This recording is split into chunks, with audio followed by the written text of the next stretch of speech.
Welcome to BA4Space. I bring you all the business analysis you could possibly want concerning our favorite subject, space.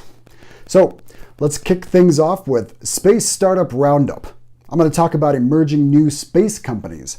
These are the startups that either promote or directly contribute to the burgeoning capitalization of suborbital, orbital, and outer space industries. And each week, I take one of them and break the company down into an analysis, starting with a company profile. I'm going to run a SWOT analysis, which is the strengths, weaknesses, opportunities, and threats.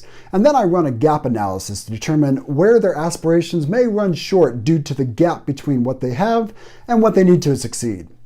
For the last part of the company breakdown, I make my own humble recommendations for the space startup, predictions, and of course wish them all the best of luck in their endeavors. This week's space startup company roundup includes Voyager Space Technologies, Equitorial Space Industries, and Carbice. US-based Voyager Space Industries, according to their website team profile, says that they've created Voyager Space Technologies in an effort to make the space economy more sustainable and profitable. Now, that's a little vague, but upon further reading, I see that the company's chief technology officer wants to advance the state of space robotics and eventually enable construction and resource extraction in space. Double thumbs up from me on that one, guys. From the rest of their website, it looks like they're fresh-faced recent grads. You got Ferris Hamdy, the CTO, looks to be the engineer of the group. Aragon, the director of business development, is the suit and has the unenviable task of knocking on doors, getting his foot in the door, having the door slammed on you. And then we have Harley Norton as the orbital mechanics guru. He leads the research and design, navigation, and mission planning. Now, Darren Cherrier, the CEO, he's the one to look out for. His bio is pretty impressive, as it states he's been working on his own startups since he was 14. He's been awarded grants with NASA and has been worked as an engineer for Moon, Express, and oh my god, SpaceX. If we never see anything out of Voyager Space Technologies as a company, I am sure we will see great things from this bunch of kids.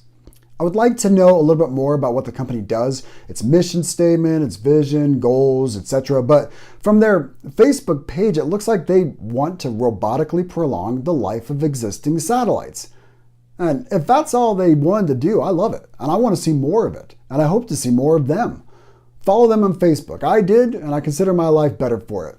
So, on to the next startup. Equitorial Space Industries. This Singapore-based company hopes to achieve greatness by focusing on the CubeSat launch space with the development of a launch vehicle called Valances, capable of sending 20 to 40 kilograms into a variety of orbits. They had their first ESI version 2.0 test to validate thrust vectoring systems and, of course, the engine fire. According to their website, the engine burned for 44 seconds, which, in my humble opinion, is good news for the micro-launch and CubeSat community. Their senior leadership team looks well-rounded. They've got people with the CEO, software engineering lead, the operations guy, and legal counsel, which is good for them. You don't see a lot of space lawyers getting much press these days.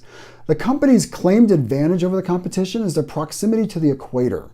Of course, a reference to the optimal place to launch any vehicle from, as it uses the momentum of the Earth's mass to aid in achieving orbital velocity. So, good luck, guys. We'll say we knew you when.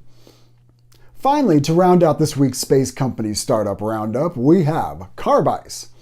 It's another US-based startup which hopes to develop heat-eliminating materials, and I like that.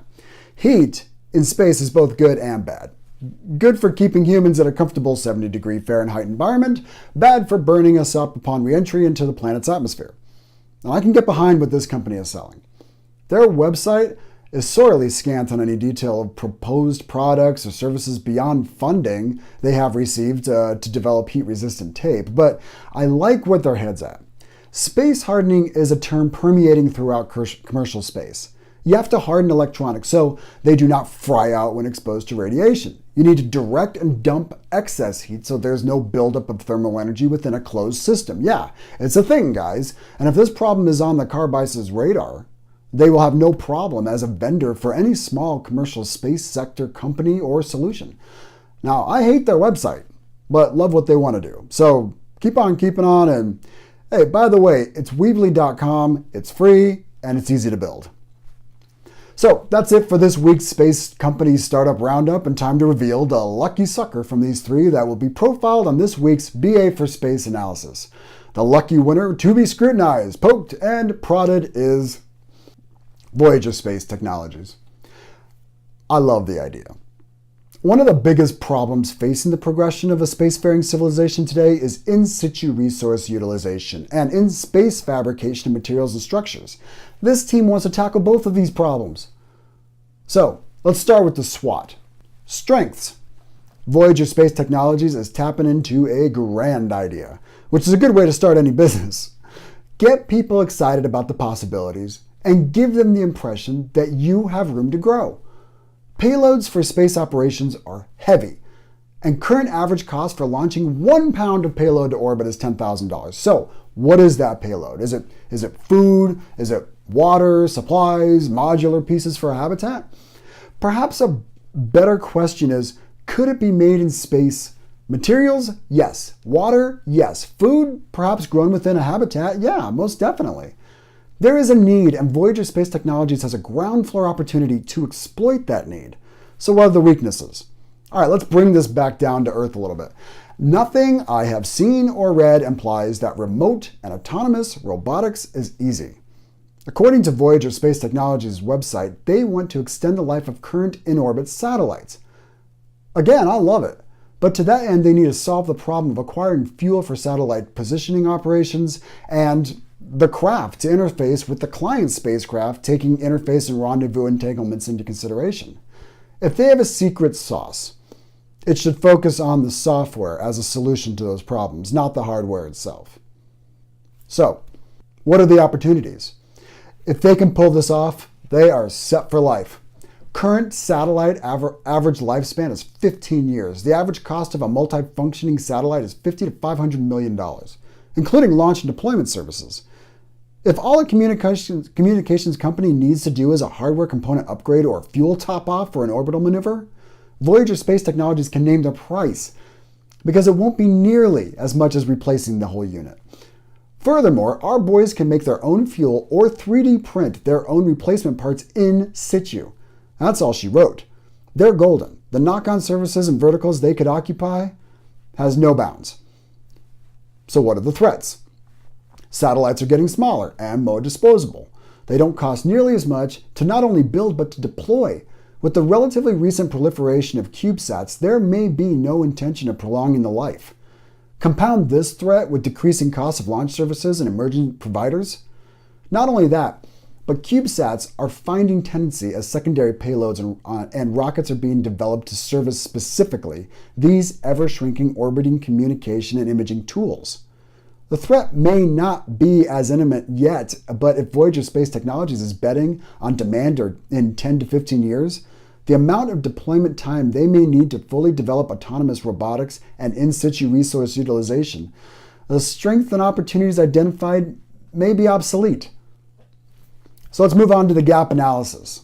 What's the gap? All right, the purpose of a gap is to identify where we are and contrast that to where we want to be. We illustrate current state, future state. We describe the gap, and then between the two, and we talk about ways to bridge the gap. So, current state. Currently, if we want to reposition a satellite, the company needs to send up a spacecraft to shove it where it needs to be. We have a precedent for this.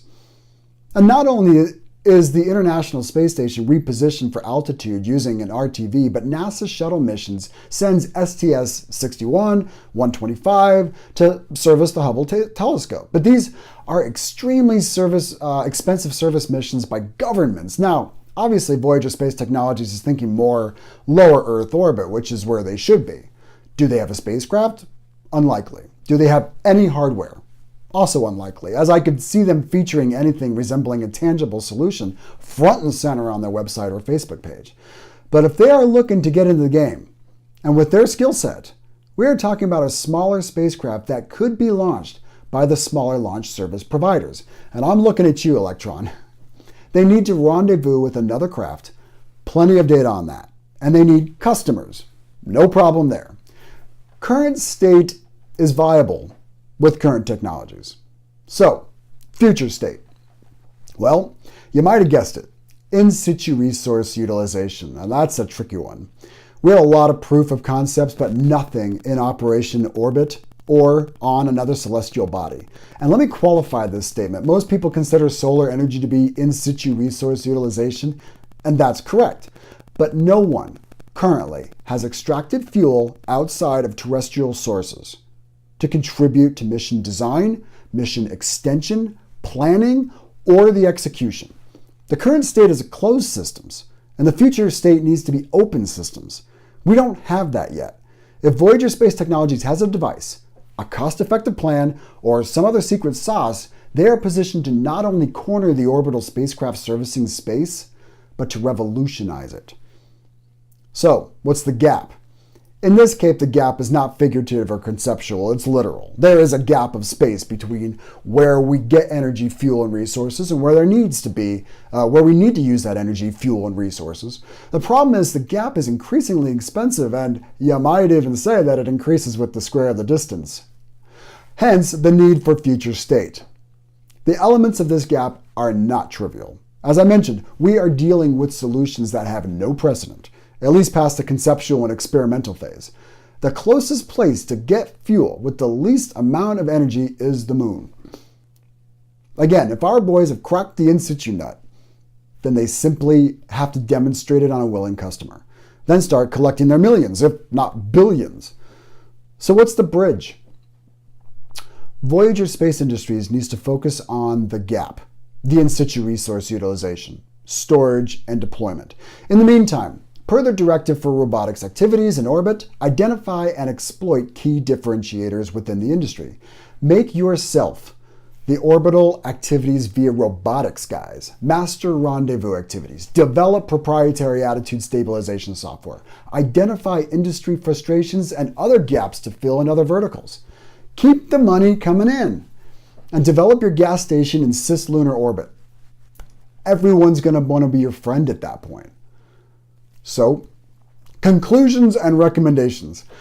In situ resource utilization is a subject very near and dear to my heart. While I may sound a bit on the cynical side with respect to the company I talked about this week, don't mistake my tone. In my mind, it's the only answer to general space exploration and commerce. No one on Earth travels with all the things that they will need to survive. We have beat gravity, we have beat closed systems, we have beat orbital mechanics, and atmospheric dynamics and reentry. We can beat living off the land, but who's going to get us there? Voyager Space Industries? I don't see the company doing it in the next 5 years, but as individuals contributing to the cause, yep, absolutely. In situ is hard. Space is hard. You might call me cynical, but hey man, it's not cynical, it's just business. And I will see you all next week.